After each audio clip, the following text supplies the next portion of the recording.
everybody thinks I'm no good. And actually, when I'm hungover in the mornings, I'm of a similar opinion. But really, how can you trust the opinion of a man who hasn't had a hair of the dog yet? In the evenings, oh God, what depths I can reveal. Always assuming, of course, I've had a good skinful during the day. In the evenings, I am truly unfathomable. Anyway, well, okay, so I'm no good. So what? In general terms, I'd say a person who feels lousy in the morning and who's buzzing with ideas in the evening, full of dreams and schemes, is just no good at all. Great rotten mornings and great evenings are a sure sign of a bad person. But if it's the other way round, if somebody wakes up, if somebody's bright and cheerful first thing, full of hope, and then totally knackered by evening, they're nothing but garbage. Narrow-minded mediocrities, complete shits in my view. I don't know about you, but I think they're shits. Of course, there are people to whom morning and evening are all the same. Sunrise and sunset, equally pleasing. People like that are straightforward bastards. It disgusts me even to be talking about them. Then again, if somebody feels lousy morning and evening alike, I just don't know what to say. That's the last word in scum. A complete dickhead.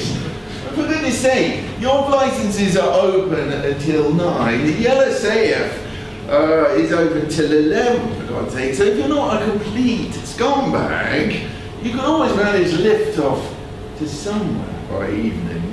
You can surely reach some sort of shallow depths. Well, anyway, what have I got?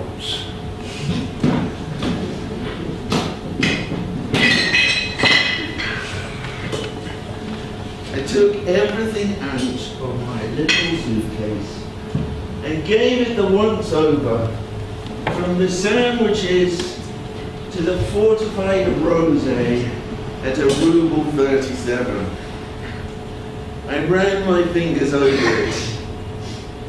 Suddenly felt depressed and jaded.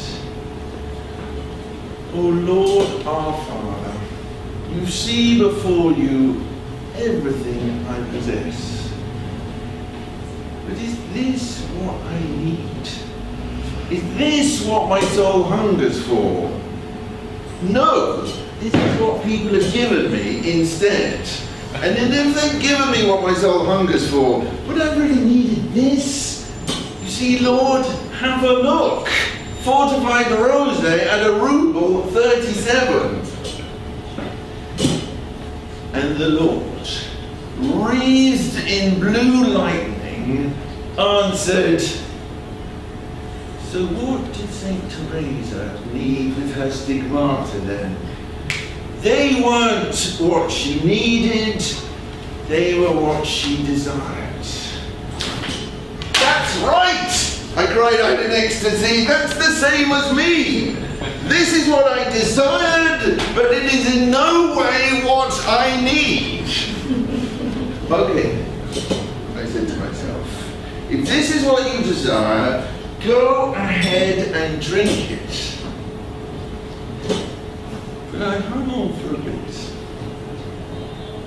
Was the Lord going to say anything more?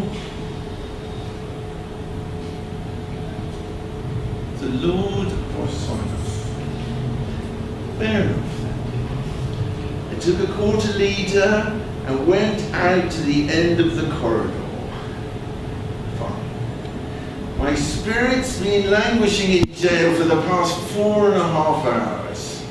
Now I'll let it out for walkies.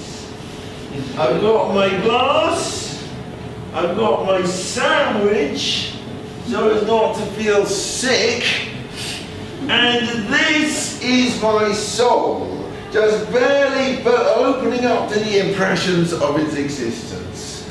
Come, share my simple repast, O Lord.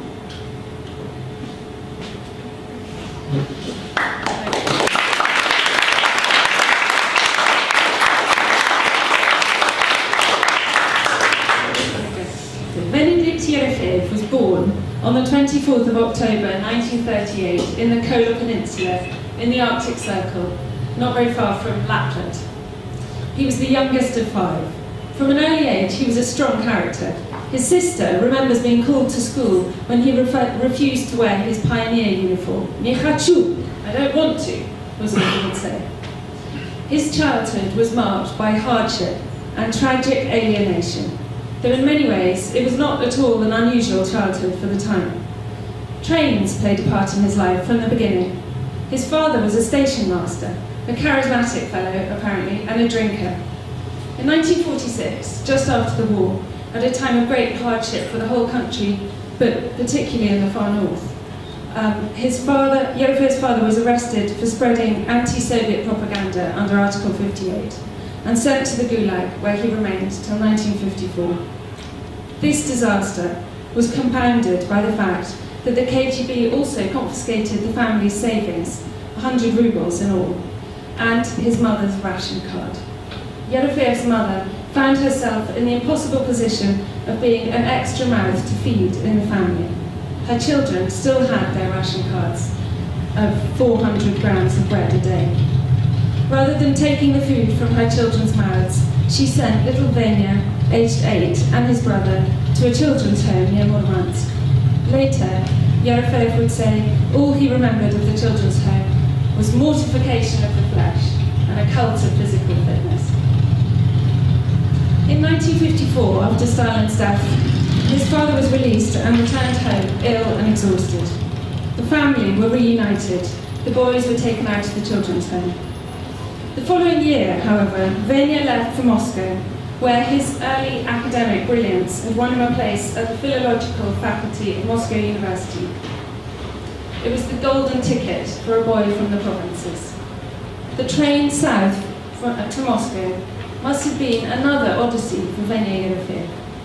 He was only 16, leaving small-town Siberia for the capital, leaving his family, and out of the train windows, he later described, he saw his first trees and cows.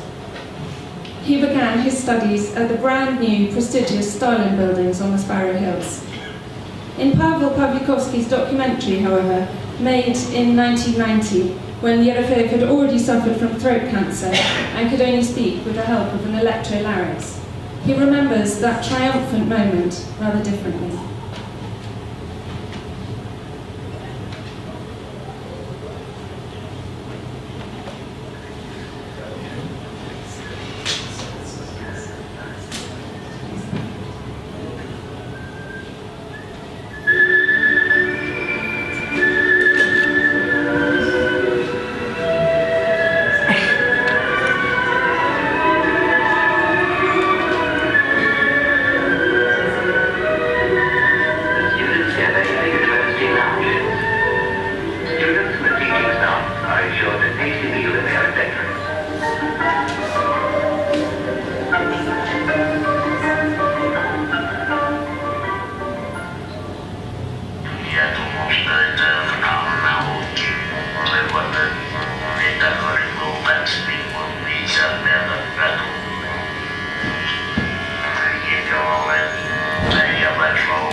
Sunlight pours into each room of the building through 18,000 windows. Nature stops at night. Now go upstairs. There's no regulation. There's no east-west back.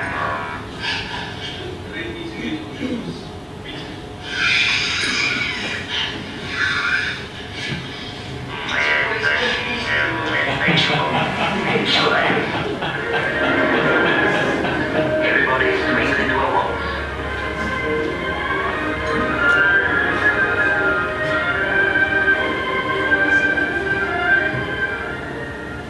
Tak pokończył naszą karierę w uniwersytecie.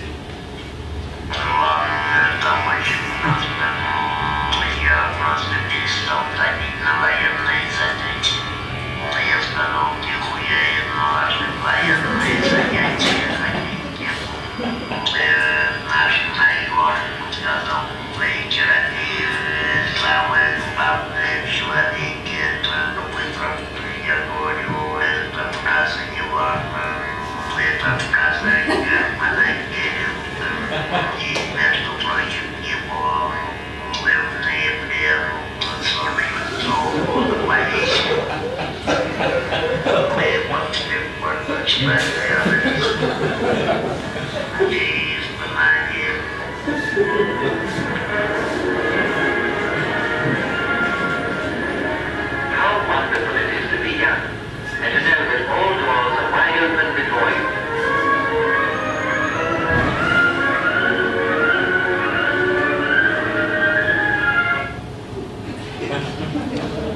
It may be that that memory of instant cynicism and boozing that he describes has a little hindsight to it. Not long after Yerofeev started at university, his father died, his health destroyed by the camps, and he made the long trip back north for the funeral. A friend reported that he returned changed after his father's death, and that's when he began to drink and skip lectures. After 3 terms, he was expelled for extremely unsuitable and incurable bad behaviour. It's probably quite hard for us to imagine. It's quite hard for us to imagine what a radical act this was at the time. Khrushchev had just given his secret speech that year, but the atmosphere was still very much pre-thaw. It was certainly the end of any ambitions Yerofeev may have held to succeed in conventional literary circles. Nonetheless, he hadn't dropped out entirely yet. In 1959, keen not to lose his housing permit for the Moscow region, he enrolled in the Pedagogical Institute of Orekhovo-Zmieyovo, 100 kilometers east of Moscow. This was when he moved to the nearby high-rise dormitory town of Petushki. Expelled from that institute in short order, he then signed up to the Pedagogical Institute in Vladimir, not far away. There he met his first wife, Valentina Simakova, before he was expelled in 1962. Again. They divorced soon after the birth of his son Venedikt of Yerofeev in 1966. Fiercely independent and uncompromising, Yerofeev was clearly a hopeless pupil. His incredibly broad terms of reference, his mastery of so many areas of learning, from philosophy to literature to sociology, is all self-taught. And with hindsight, it seems impossible to imagine his originality developing anywhere other than outside the Soviet system. Of course, to commence our investigation of hiccups, we must first call them forth. Either an sich, in the terminology of Immanuel Kant, which means from ourselves, or else from some other person. But, naturally, for our own purposes. Für sich, which is für sich, as Kant terms it. Of course, the best of the lot is both an sich and für sich. And here's what you do. Drink some sort of strong spirit, say Starker or Trappers or Hunter's vodka, for 2 hours non-stop. Drink it in tumblerfuls, 1 every half hour, if possible, without any snacks.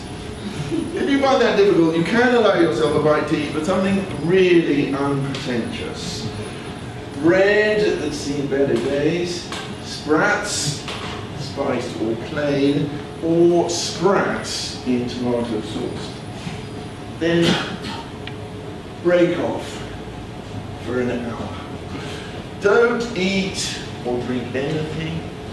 Just let your muscles go limp and don't strain. And before that adds up, you'll see to yourself in the very first hiccup, you'll be amazed at the suddenness of the onslaught. You'll be amazed at the uniqueness of the second hiccup. And the third hiccup likewise. But if you're not a complete idiot, you'd better stop being amazed and get down to business. Write down at what intervals your hiccup deigns to visit you. In seconds, of course.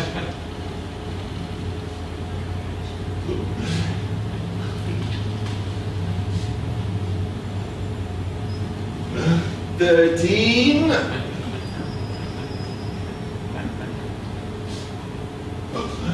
15, 3,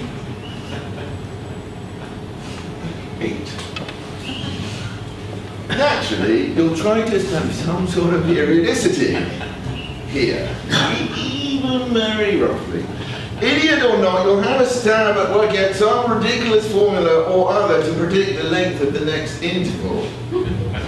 Try by all means. Feel free.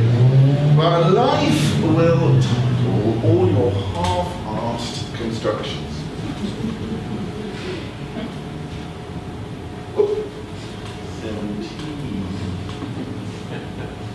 3, 4, 7, 7, 7, 18. You have entered, in the pursuit of a personal whim, the realm of fate. So bow the knee and be patient. Life will put all your mathematics to shame, both elementary and higher. 13, 15.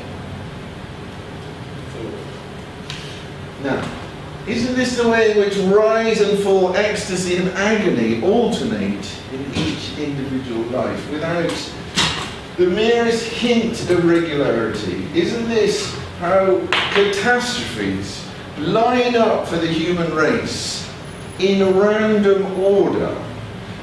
Yes, the law is above us all, and hiccups are above any kind of law. And just as their commencement takes you by surprise, so also will their ending. An ending which, like death, we can neither foretell nor prevent.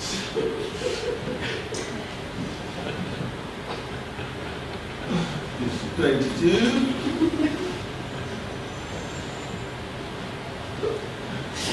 14.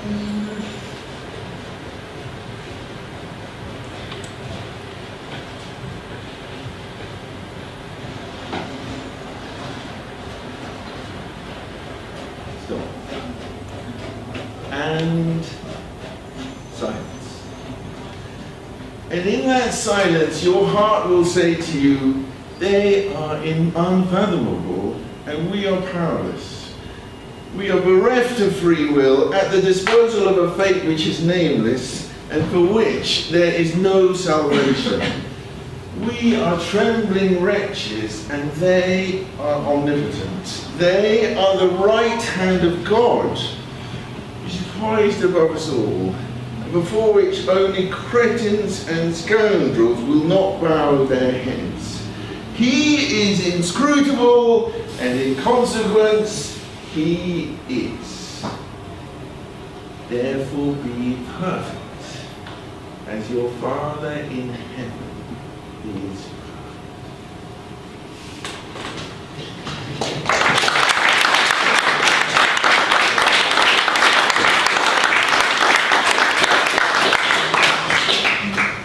So, with his third expulsion from tertiary education, Yerofeev's wandering life began. He was more or less homeless, moving from place to place, job to job. He worked as a librarian, a factory inspector, a bricklayer's mate, a lab technician, a police clerk, a railway employee. Like the young Gorky, these were his universities, though unlike the young Gorky, they bred in him a horror of politics and an infinite sensitivity to the ambiguous, unfixable human soul. Then, throughout the 70s, he worked as a brigade leader, laying underground telephone cables across the USSR, the job he's just been sacked from on his fictional journey to Petushki.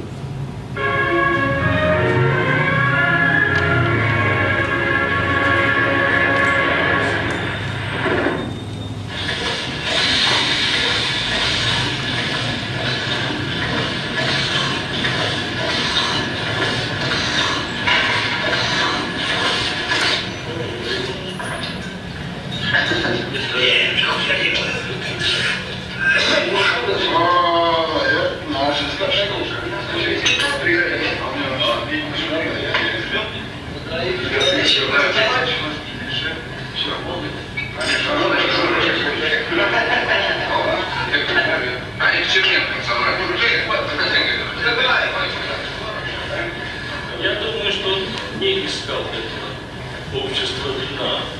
Так сложилось, знаете, он тогда был без документов, без места в жизни, а там, где он работал, где он жил, он нашел себе это место. Там не требовали ни трудовой книжки, ни военного билета. Приходи, работай, получай свои деньги, выпивай, ложись спать. Мне на свете все равно, мне все равно, что я говно. Пью паску, я вино, без ничего другого. Когда его выгнали из очередного пединститута, он опять приехал, и я его устроил к себе на кабельной работе. Или работали, что делать? Мы объездили полстраны, тянули кабель, перетягивали его, потом вытаскивали снова, потому что он замокал, так до бесконечности, так в течение 10 лет примерно. Устали, теперь больше ничего не делали.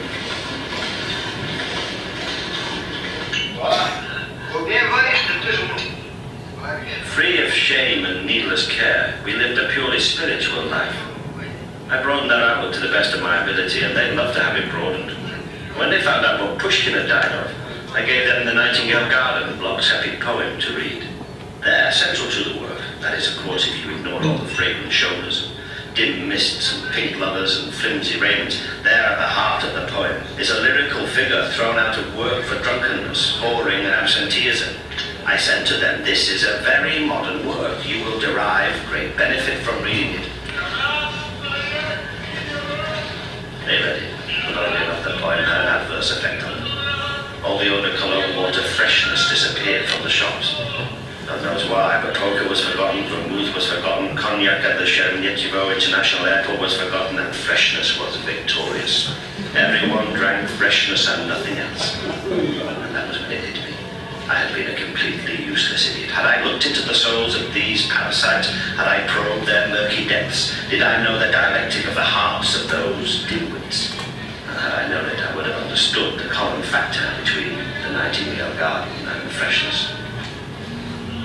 And that was when I introduced my world-famous personal workcraft, which I was eventually sacked. Along the horizontal axis, I plot the working days of a given month, and along the vertical axis, the amount of drink consumed, expressed in grams of pure alcohol. Naturally, what is consumed after work would present a constant and not of little scientific value.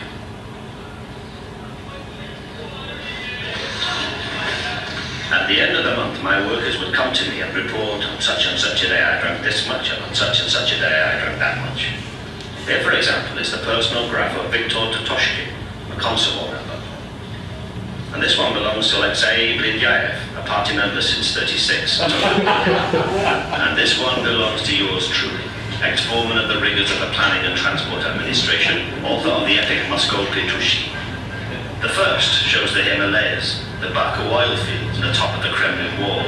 Next, the pre-dawn ripples on the river Kama, the quiet pluck of the waves reflecting the lights of the boats. And now the proud heartbeat, the stormy petrel's cry, the tidal wave. These lines spill the beans about a man and his heart. They revealed all. His strengths, sexual and practical, and his weaknesses, practical and sexual. His mind, his capacity for betrayal. They gave away the secrets of his subconscious, if such secrets existed.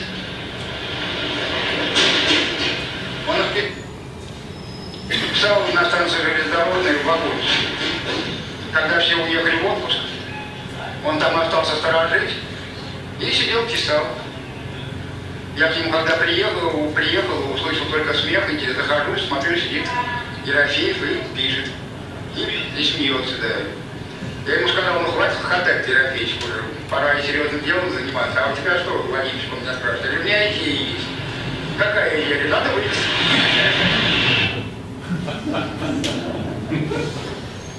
His epic, Moscow Stations, tells the tale of Venya Yerofeev, a fictional version of the author, travelling from central Moscow to Petushki, where his girlfriend and his little son await him.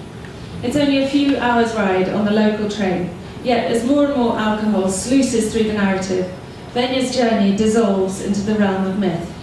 The wondrous land of Petushki dances just beyond his grasp, where the jasmine is always in flower, where the angels sing and his radiant she-devil flutters her ginger eyelashes, where his poor little boy hopes for a visit from his father and a tumbler full of nuts.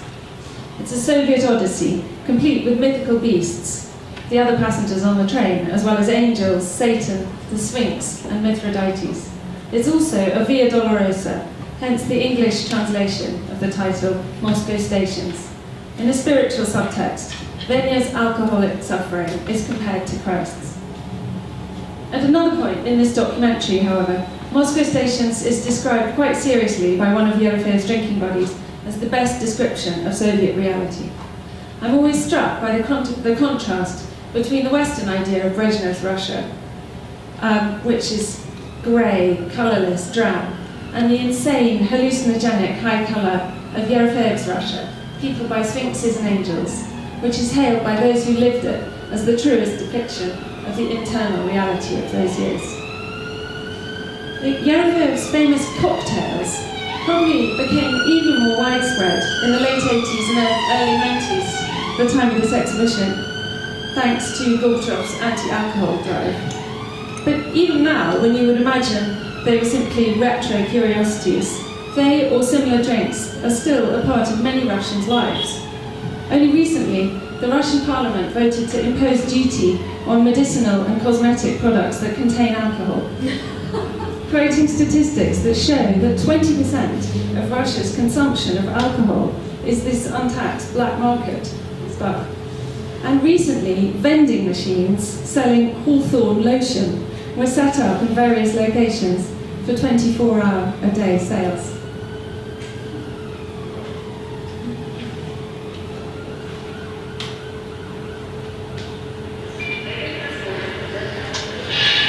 Я помню, однажды выпил целый флакон серебристого. Сижу и плачу. О чем плачу? О том, что маму вспомнил, не мог забыть свою маму. Мама, и плачу. Мама, и снова плачу. Другой бутылку Гудвейта посидел в баре. А я выпил целый флакон сирени, и, знаете, слезы абсурда. Дурацкий смех наводил, а маму даже забыл, как звать по имени и отчеству. В мире компонентов нет эквивалентов, так говорили старые алхимики. Лампа серебристая, это вам не белая сирень. Я смешон тот, кто приготовляет шедевры, средство от потливости ног вылывает лампу серебристую. Вот нужный точный рецепт. Белая сирень 50 грамм, средство от потливости ног 50 грамм, лимонад 150 грамм, политура очищенная. Но я не буду объяснять, как очищается политура. Каждый младенец. Вот у нас в России никто не знает, от чего умер Пушкин, а как очищается политура.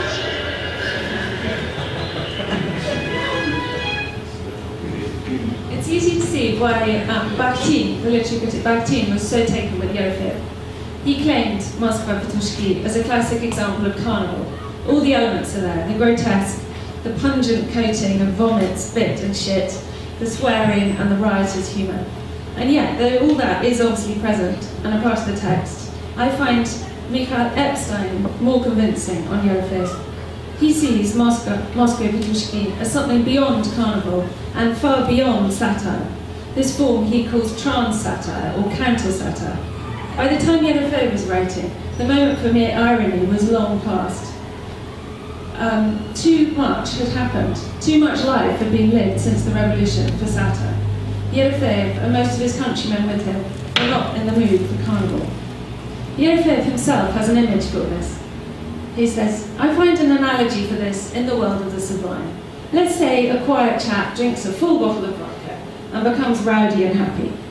Now, if he adds another 700 grams to that, will he be rowdier and happier? No, he'll go quiet again. To the casual observer, it'll even look as if he's sobered up. But does that mean he has sobered up? Not on your life. After the first bottle, perhaps this moment in revolutionary terms would be just after the revolution, in the 20s, one is rowdy, happy, ready for political satire, outrage. But after the second bottle, and even the third, fourth and fifth, after the purges, the war, the thaw, the anti-thaw, one may look sober, but one is in fact in a stage beyond drunkenness. When Will and I were discussing this evening, he suggested it was the sort of prose we might write in this country 30 years from now, after Brexit, when Trump's third term as president has been followed by Steve Bannon, when Nigel Farage has been Prime Minister here for 20 years. Satire just won't really cut it. The characteristic mood of the post-thaw Soviet Union and the Moscow stations, despite the gallons of booze drowned, is not that of drunkenness, but of the drunken hangover, the morning after stench of remorse, horror at the first dawning of memories, bitter, panicky regrets, only assuaged by the first shot of the day. Highly emotional, but somehow off-kilter, with many of the emotions attached to the wrong objects. Venya has none of the outraged, indignant superiority of the satirist. Instead, a short distance between the absurdity lies raw emotion. Again and again you hear it, the change in tone from absurd to painfully candid, and back again, from heartbreaking to paradoxical and absurd. Yerofeev's contemporaries said that the author he related to most strongly was Karamzin, to a pre-19th century sensibility that values pure feeling, humility and delicacy. For all his Rabelaisian boozing, in the book, Venya himself is so delicate he cannot even leave the room for a wee in the presence of his drinking buddies, and, apparently, has never farted in his entire life. He is a man who speaks to the angels and weeps by his sick son's bed, without a trace of the sniggering satirist, or the grotesque.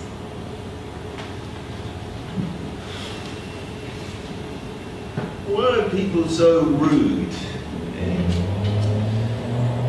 And why are they particularly rude just when they shouldn't be? Just when you've got a hangover and all your nerves are exposed, when you're feeling weak and pusillanimous. I mean, why?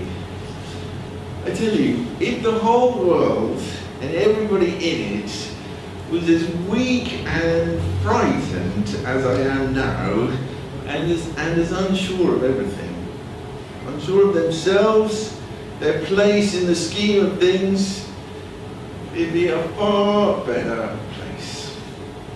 No more enthusiasts, no heroic deeds, no commitment, just general, all-round pusillanimity. I'd be content to live on this corner of the earth. I'd be content to live on this earth for all eternity if somebody had just shown me a corner of it where there's not always room for heroics. General faint-heartedness. Yes, that's our remedy for all ills. Our panacea, our guarantee of ultimate perfection. As for the up and doing side of our natures, I heard voices and looked up, 2 women and a man towering over me, all in white. Who's asking for sherry?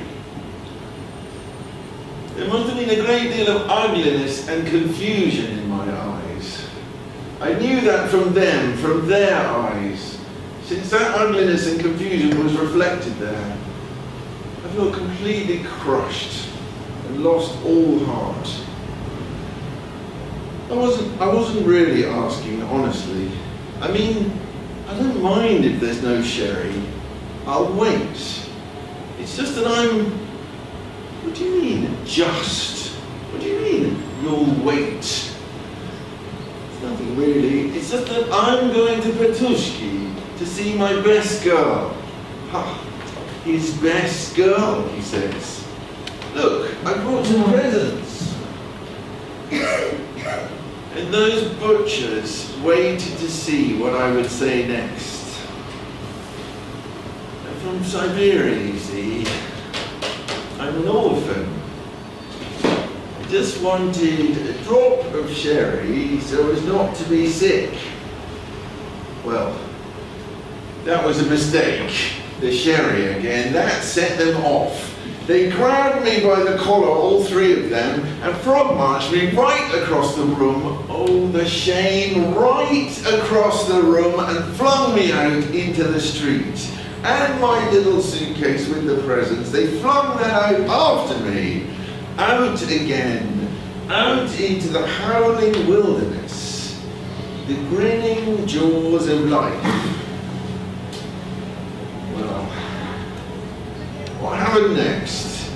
Between that station buffet and the off-license, between the off-license and the train, the tongue of man cannot express. I won't even try. And if you have any sort of old hooter lying around, then give that hooter a good blast.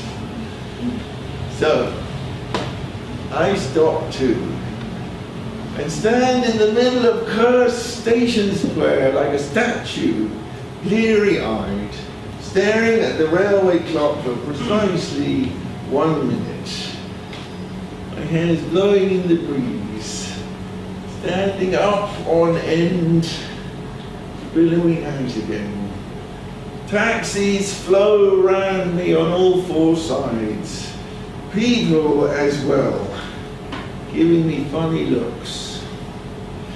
No doubt they're debating whether or not I should be sculpted like that, for the edification of peoples of antiquity.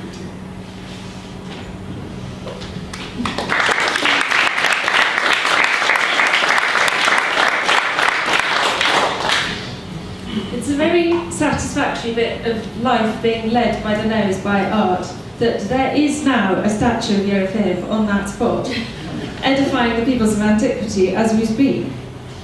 But what was Yerofeev's quest? Where does his odyssey lead us?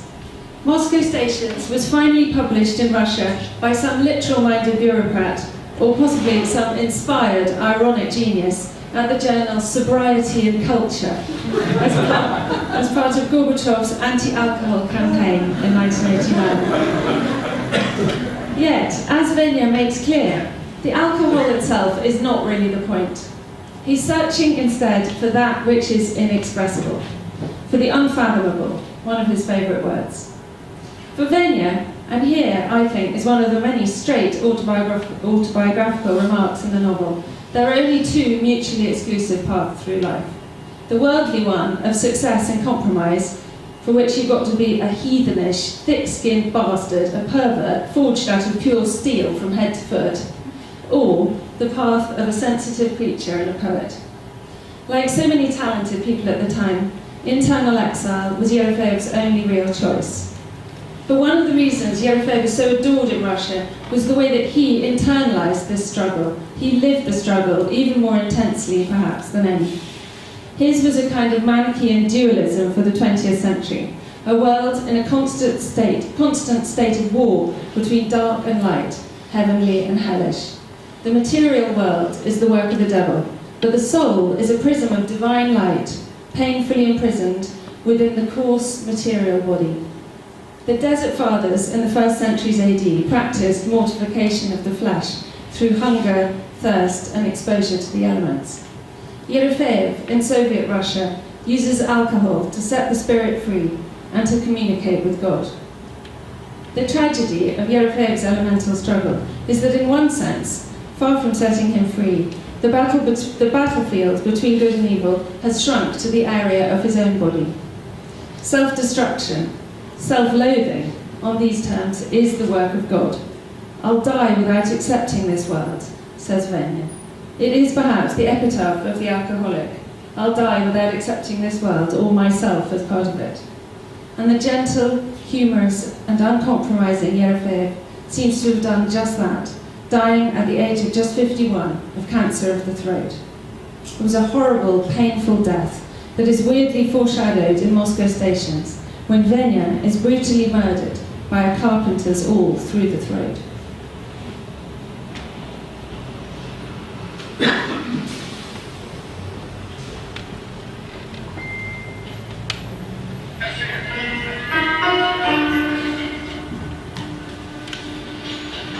And then everything went hazy. If you were to say that there was a fog, I think I'd agree it was foggy. But if you were to say that there was no fog, just flames and ice, I might agree with that too. There were flames and ice. First my blood ran cold, ever colder until it froze, and then it started boiling, and then it froze again. I held my head tight, trembling and shuddering, and the carriage started trembling and shuddering too. They had been doing that all along, trembling and shuddering.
The sunset glowed red. Horses tossed their manes. I kept running through the blizzard in the darkness, tearing the doors off their hinges. I knew the Moscow-Petushki train was about to be derailed. Were these the spasms I desired of you, O Petushki? You have slaughtered all your birds and trampled down your jasmine.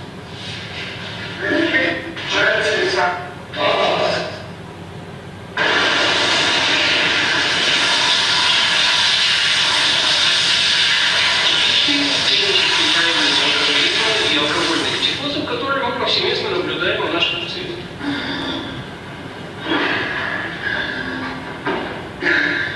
This is not Petushki. If he who has left the earth forever and sees everyone and everything, I'm certain he's never looked in this direction. Footsteps behind me were getting nearer, and I didn't have enough breath to run any further. I just staggered to the Kremlin wall and collapsed. They didn't even stop for breath. They leapt at me and started to strangle me with 5 or 6 hands at once. I never knew such pain could exist. I writhed and a thick letter Y spread over my eyes, trembling. I lost consciousness. I haven't come round since, and I never shall.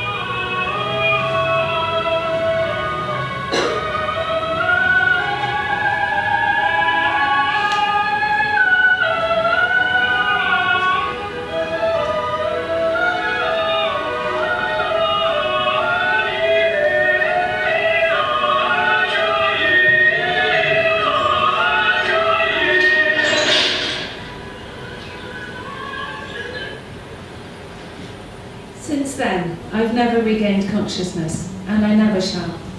These words have caused more debate than any others in this book.